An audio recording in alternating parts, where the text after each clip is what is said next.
नमस्कार। आज हम पढ़ेंगे कक्षा 6 के गुणा के प्रगुण के जितने नियम होते हैं उन नियमों को हम पढ़ेंगे, जिससे आगे आने वाले अभ्यास को हम अच्छी तरीके से सॉल्व कर सकें।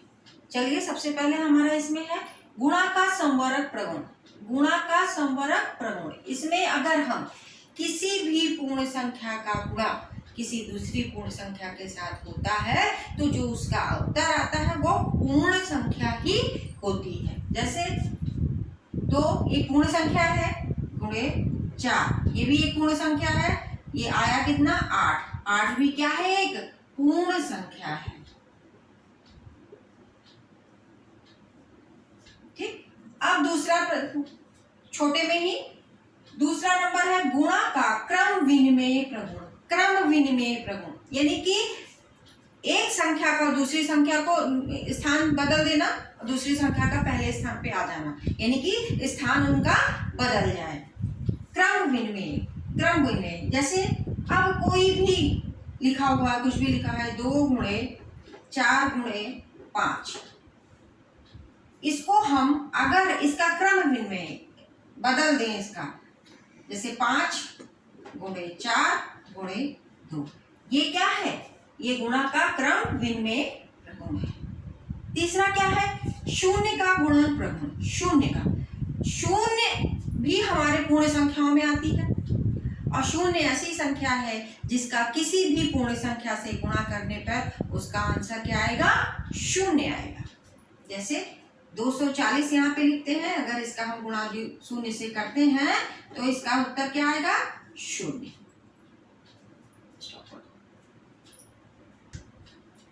तीसरा है गुणन का तत्समक अव्यय। तत्समक अव्यय जो एक होता है, एक को ही हम गुणन का तत्समक अव्यय कहते हैं। एक किसी भी संख्या में अगर एक का गुणा कर दें तो वही संख्या आ जाती है, चाहे जो भी संख्या हो वही संख्या आ जाएगी। यही है गुणन का तत्समक अव्यय। पांचवा पॉइंट है गुणन का सहचर्य प्रगुण। गुणन का सहचर्य प्रगुण, अगर हम कोई भी 3 संख्या लेते हैं, 2, 4 और 6, कोई भी 3 संख्या लेते हैं, इनमें हम कैसे सहचर्य प्रगुण इसमें कैसे आएगा, जैसे अब इन तीनों संख्याओं में पहले का दूसरे से गुणा कर दें, फिर जो उसका आंसर आए उसका हम तीसरे से गुणा कर दें, ये हमारा हम क्या कहलाएगा, सहचर्य प्रगुण। अगर इसी को दूसरे वे में दूसरे को तीसरे से गुणा कर दें और जो उत्तर आए उसका हम पहले में गुणा कर दें, तो जब देखते हैं कि इसके उत्तर पे कोई भी प्रभाव नहीं पड़ता है, दोनों तरफ उत्तर बराबर आता है, यही हमारा क्या है, गुणन का सहचर्य प्रगुण।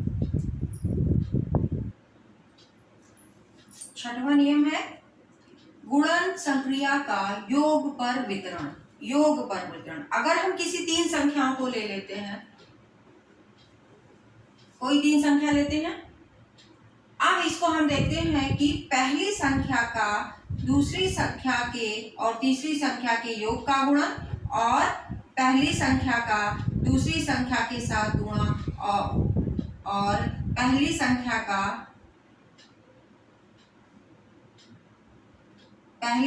का तीसरी संख्या के गुणा का योग दोनों बराबर होता है।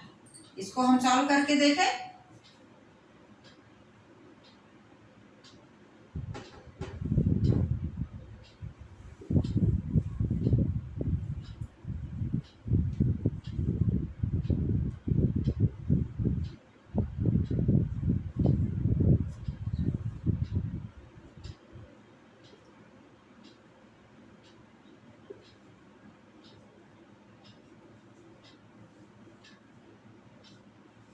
ये हमारा बराबर आता है, यानी कि किसी भी 3 पूर्ण संख्याओं को लेते हैं तो उनका जो है योग पर वितरण का ये नियम है।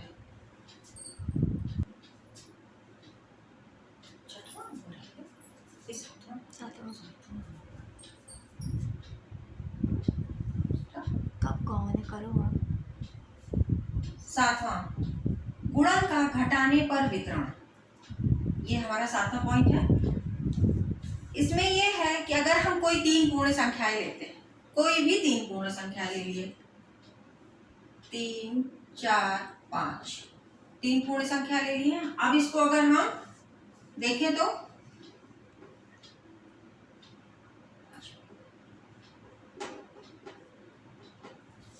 ये हम देखते हैं दोनों को तरफ, जैसे योग के वितरण में हमने देखा था, उसी तरह घटाने के वितरण पर भी देखेंगे।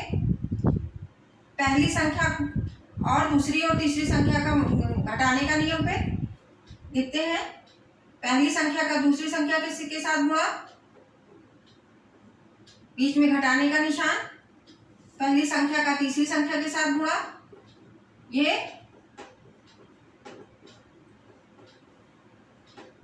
3।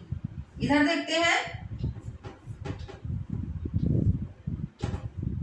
ये यहां भी बराबर आ रहा है। अतः गुणन का घटाने के वितरण पर भी नियम